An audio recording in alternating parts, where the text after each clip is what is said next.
বাংলাদেশ জাতীয়তাবাদী দলের থেকে আমি ধানের শীষ মার্কা নিয়ে মেয়র পদে প্রতিদ্বন্দ্বিতা করেছিলাম। তখন শপথ নিতে তিনি পারবেন কিনা, দল কি বলছে সেটা তো বলবেন।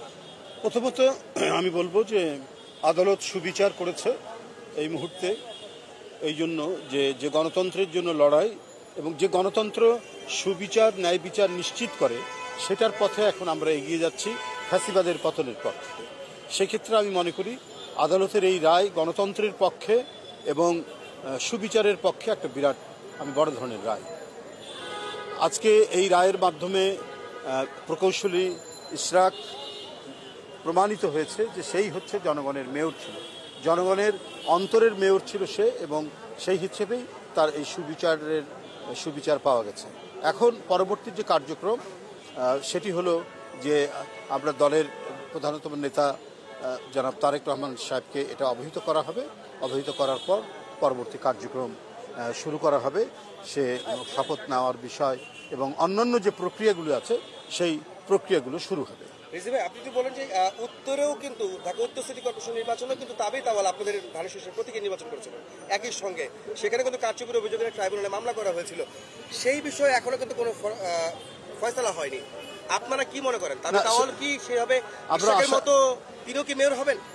নিঃসন্দেহে যদি সে বিচার যে বিচারাধীন যেটা রয়েছে, সাবজুডিস যেটা রয়েছে, সেখান থেকে ন্যায় বিচার পাবে এবং ন্যায় বিচার পাওয়ার পর তারপরে সে দলের সমর্থন নিয়ে মেয়রের শপথ নেবেন কি নেবেন না এই বিষয়গুলি তখন নির্ধারিত হবে। এখন যেমন এটা নির্ধারিত হয়েছে, তবে এই মুহূর্ত পর্যন্ত আদালতের যে রায় জনমতের পক্ষে, গণতন্ত্রের পক্ষে এবং ভোটারদের ভোটের পক্ষে, সেই রায়ের জন্য আমি আমাদেরকে নিজেদেরকে খুব ভালো লাগছে যে আমরা সামনের দিকে একটা শক্তিশালী গণতান্ত্রিক কাঠামো গড়ে তুলতে পারব। রিজভী ভাই, এইটাতে আসলে কি প্রমাণ করে যে 2018 সালে যে নির্বাচনটা হয়েছিল সিটি কর্পোরেশন ইলেকশনে, সেখানে যে কারচুপির অভিযোগ আজকে প্রমাণিত হলো, তার মানে যে এতদিন যাবত যে নির্বাচনগুলি হয়েছে সেগুলি আসলে আপনারা কি বলবেন? সেটা তো আমি তো নিজের জীবন দিয়ে সেটার প্রমাণ। প্রকৌশলী ইশরাক এবং তাবিদ আওয়ালের নির্বাচনে আমি ব্যক্তিগতভাবে সন্ত্রাসী হামলার শিকার হয়েছি। কারওয়ান বাজারে ধারালো অস্ত্র নিয়ে আমার উপরে করা হয়েছে, হামলা করেছে। তো এর বাইরে তো আর কিছু নাই, আমি তো নিজের জীবন দিয়ে। আর সারা সিটি কর্পোরেশন উত্তর দক্ষিণে চলেছে সন্ত্রাসের মহাযজ্ঞ, মহারাজত্ব। ও যেটি বলেছে, ইশরাক যেটি বলেছে যে 9টার মধ্যে সব ভোট শেষ, বন্ধ করে দিয়েছে, পোলিং এজেন্টদেরকে বের করে দিয়েছে এবং সাধারণ ভোটাররা লাইনে দাঁড়াতে এসে তারা সন্ত্রাসী পরিস্থিতি থেকে তারা সব ফেরত গেছে। এইটা শেখ হাসিনার ফ্যাসিবাদী যে নির্বাচন, হাসিনা মার্কা যে নির্বাচন, সেই নির্বাচনের একটা উৎকৃষ্ট দৃষ্টান্ত হচ্ছে সেই সিটি কর্পোরেশন নির্বাচন। সুতরাং এর বিরুদ্ধে মানুষের যে ক্ষোভ, সেই ক্ষোভগুলো নিঃসন্দেহে আদালত সেগুলোকে বিবেচনা করে তারা এই সুবিচারটি করেছেন।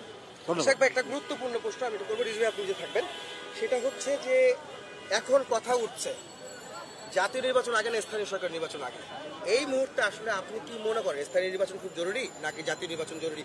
কোনটার বিষয়ে আপনি মতামত দেবেন? যদিও আপনি স্থানীয় সরকার নির্বাচনে এই মাত্র নির্বাচিত ঘোষিত হয়েছে না, আপনি কি বলবেন? আমি আসলে দীর্ঘ আইনি লড়াই করে আমি আদালতের মাধ্যমে রায় পেয়েছি এবং আপনারা সকলেই এটার সাক্ষী এবং প্রমাণ আছেন। আমাদের দলীয় সিদ্ধান্ত, আমি যদি ভুল না করি, আমি জানি যে সবার আগে আমরা জাতীয় নির্বাচনকে প্রাধান্য দেওয়া হচ্ছে এবং আমিও ব্যক্তিগতভাবে মনে করি যে স্থানীয় সরকার নির্বাচনটি হলে এখানে ফ্যাসিবাদী শক্তির পুনর্বাসনের সমূহ সম্ভাবনা রয়েছে। তারা বিপুল পরিমাণে অর্থ লুটপাট করেছে, সেই অর্থগুলো পাচারকৃত অর্থ আবার বিনিয়োগ করে তারা পুনর্বাসিত হতে পারে। অতএব আমরা মনে করি যে এই স্থানীয় সরকার নির্বাচনটি আমাদের যে মূল লক্ষ্য, একটি সুষ্ঠু অবাধ নিরপেক্ষ জাতীয় নির্বাচনের মাধ্যমে একটি নির্বাচিত পার্লামেন্টকে নিয়ে আসা এবং একটি গণতান্ত্রিক সরকার প্রতিষ্ঠা করা, সেটিকে ব্যাহত করতে পারে, এটি আমি মনে করি। Immigration to Canada. We provide the best quality service and solution for Canada immigration. Please visit our website and contact for details.